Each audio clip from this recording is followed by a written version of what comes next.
In this lab, we will integrate VMware ESXi host into the ACI Fabric. These are the tasks we have to complete the lab. Tasks 1, 5, 6, and 7. These only needs configuring once per ESXi host. First task is to create an AEP.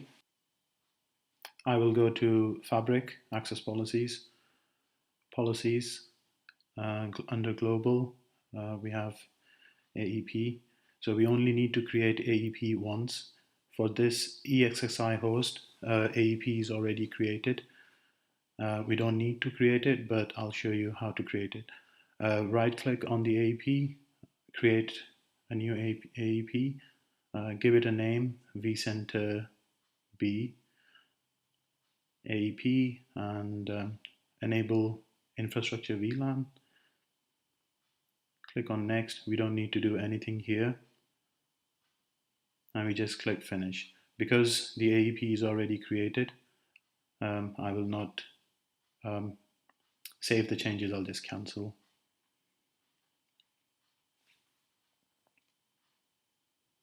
So once we have the AEP created, we go to the AEP and we need to add our VMM domain.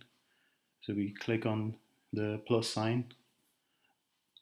It's showing us the warning it will affect these things. So I go to the port 16 VMM domain, update. Now our VMM domain is added.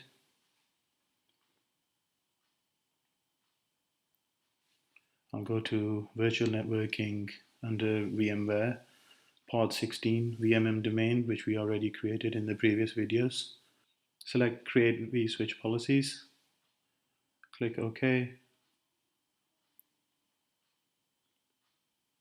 And go to the vSwitch. And now here we can select our interface policies, which we created already. So I will disable LLDP and enable CDP. Submit changes. So it can take a few seconds to update.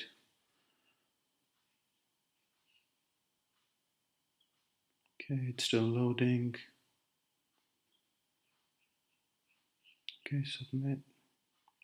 Okay, now if I go to my vCenter, I can see CDP is enabled. Next, we need to create interface policy group.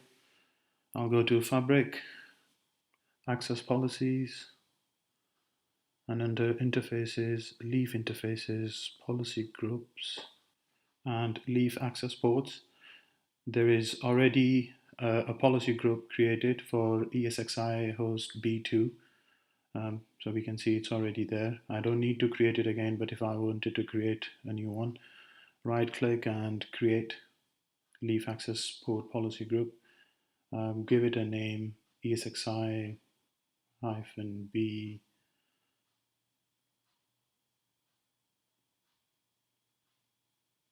Interface Policy Group. And then we select any interface policies we want to apply. So enable CDP or disable LLDP or any link level interface speed settings. So here we need to just select the vCenter AEP, which was created in task 1. So I won't save these settings because the policy is already created for that ESXi host. So next we need to create interface profile. Interface profile is already created for this ESXi host, but if you wanted to create a new one, just right click on the profile, create a new, give it a meaningful name related to the ESXi host. So next we need to add interface selector, give it a name, interface selector. So next we need to give the interface ID where the ESXi host is connected to the leaf, and then select the interface policy group. Let me just double check. I think the port is 36, not 33. So I'm not going to save the changes because there is already one created. So I can see here B2 for interface 136. Next, we need to create a switch profile. So I'll go to switches, leave switches, profiles. There is one already created for ESXi B2 host, but if we wanted to create a new one, we can click on the tools and create a new one, or you can click on the profile and then right click, create a new switch profile. We give it a name, ESXi switch profile, switch selector, and in the blocks I will select leaf 2 because that's where the ESXi host is connected. Update, next, and then in the associations I'll associate it to the B2 ESXi host. Okay. Because this is already created, I will not save it and I'll just cancel it. So this is how the profile will look like once we have created it. Now I will go to the leaf and check the configuration.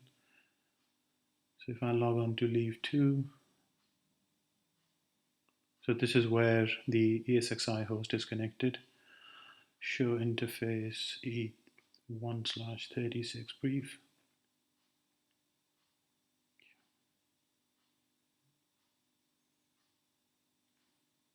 Okay, here I can see that the port is trunking and it's up.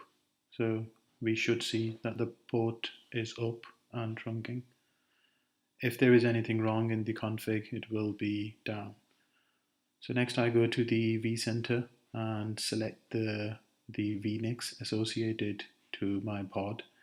So here I have vNIC 6 associated to pod 16.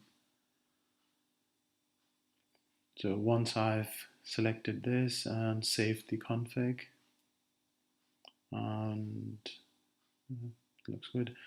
So go back to the leaf and do show CDP neighbors. So here I should see my ESXi hosts. So I can see ESXi B2